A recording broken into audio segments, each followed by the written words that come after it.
Let's see this question. देखिए question में क्या दिया है, the ideal gas enclose in a container. Ideal gas एक क्लोज कंटेनर में है, ठीक है। तो इसका मतलब सर क्लोज कंटेनर में है तो वॉल्यूम क्या हो गया, क्लोज कंटेनर में है, इसका मतलब वॉल्यूम क्या हो गया, कांस्टेंट हो गया है। हाँ सर, इसका मतलब ये हुआ कि वॉल्यूम जो हो गया है वो कांस्टेंट हो गया है, ठीक है। एज टेम्परेचर इंक्रीज, तो इनमें से क्या होगा, मीन फ्री पाथ पर क्या प्रभाव पड़ेगा। तो जो कॉन्सेप्ट यूज होगा वो मीन फ्री पाथ का ही कॉन्सेप्ट यूज होगा, दैट मीन फ्री पाथ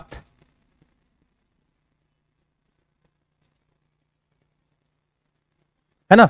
क्या होता है mean free path, lambda equals to sir ये होता है K T divided by √2πd² into P, ठीक है। अब वहां वॉल्यूम को कांस्टेंट कर रहा है वो, है ना, वॉल्यूम को क्या कर दिया उसने, कांस्टेंट कर दिया, ठीक है। तो जरा देखो इसको हम सॉल्व कैसे करें।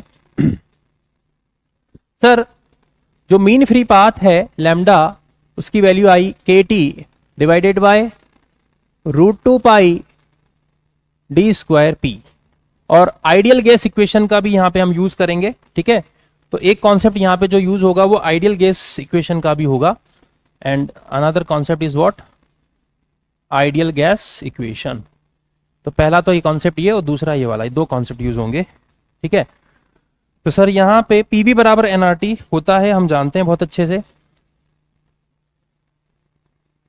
पीवी बराबर क्या होता है, एन आर टी।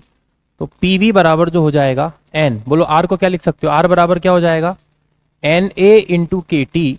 ये क्या हो गए, N into N A, moles into Avogadro number क्या हो जाएंगे sir, total number of molecules, K T equals to क्या आ जाएगा, पीवी, ठीक है। तो आप यहां पे के टी डिवाइडेड बाय पी, के टी डिवाइडेड बाय पी बताओ क्या लिख सकते हो सर, के टी डिवाइडेड बाय पी जो हो जाएगा वो हो जाएगा वी बाय एन, क्या हो जाएगा, वी बाय एन, है ना। तो फ्रॉम वन, ये हमारी फर्स्ट इक्वेशन है, तो फ्रॉम वन क्या लिखा जा सकता है सर, फ्रॉम वन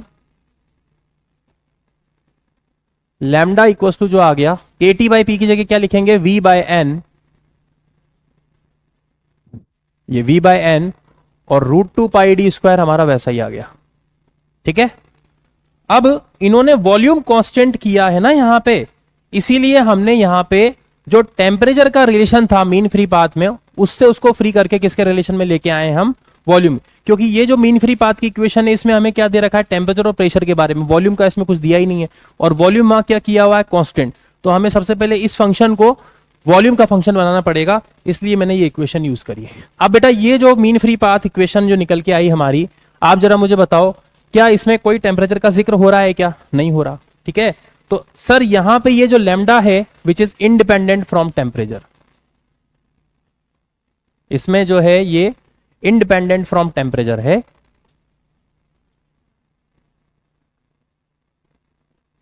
क्यों, क्योंकि वॉल्यूम क्या हो गया है, कांस्टेंट। तो साइड में लिख लेंगे सिंस वॉल्यूम क्या हो चुका है, कांस्टेंट हो चुका है, इसलिए, ठीक है ना। तो अपन यहां पे अपने ऑप्शंस देखते हैं। पहला ऑप्शन दिया हुआ है the mean free path of molecule decreases, कब, अगर टेम्परेचर को क्या कर रहे हैं, इंक्रीज कर रहे हैं। तो टेम्परेचर को इंक्रीज कर रहे हैं तो मीन फ्री पाथ जो है वो डिक्रीज होगा, जबकि ऐसा तो है ही नहीं, क्योंकि मीन फ्री पाथ टेम्परेचर से कैसा है, फ्री है। दूसरा, the mean collision time between the molecule decreases, ठीक है, इसको समझते हैं, ठीक है। तो ये वाला ऑप्शन अपना नहीं हो सकता क्योंकि ये इंडिपेंडेंट फ्रॉम टेम्परेचर हो गया है। दूसरा, mean collision time between the two molecule decreases. अब मीन कोलिजन टाइम जो है उसको कैसे निकालेंगे, इसको समझें। तो मीन कोलिजन टाइम जो होगा, देखो क्या हो जाएगा,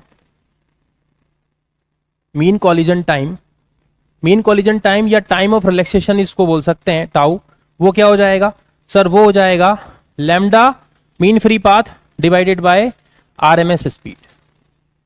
तो ये हो गया सर लैम्डा, और आरएमएस स्पीड को क्या लिखोगे, 3RT बाय कैपिटल एम, ठीक है ना। तो यहां से सर हमारा mean collision time inversely proportional to किसके हो गया है, टेम्परेचर के, इनवर्सली प्रोपोर्शनल टू किसके हो गया, टेम्परेचर के। अब टेम्परेचर बढ़ाएंगे तो ये क्या होगा, कम होगा। तो एज टेम्परेचर इंक्रीज करेंगे तो मीन फ्री जो टाइम है, टाइम बिटवीन टू कॉलिजन्स जो है वो क्या हो जाएगा, डिक्रीज हो जाएगा, ठीक है। तो यहाँ पे तो दूसरा ऑप्शन दिया है the mean collision time between the molecule decreases, ये कैसा है, करेक्ट है। Third, mean free path remain unchange, बिल्कुल सही है क्योंकि ये इंडिपेंडेंट फ्रॉम टेम्परेचर है, ऐसे पता चला अपने को। The mean collision time remain unchanged, ये भी क्या हो जाएगा अपना गलत, क्योंकि वो क्या होगा हमारा डिक्रीज। तो कौन सा ऑप्शन करेक्ट आ रहा है हमारा, बी एंड सी, तो ये ऑप्शन करेक्ट हो जाएगा। ठीक है।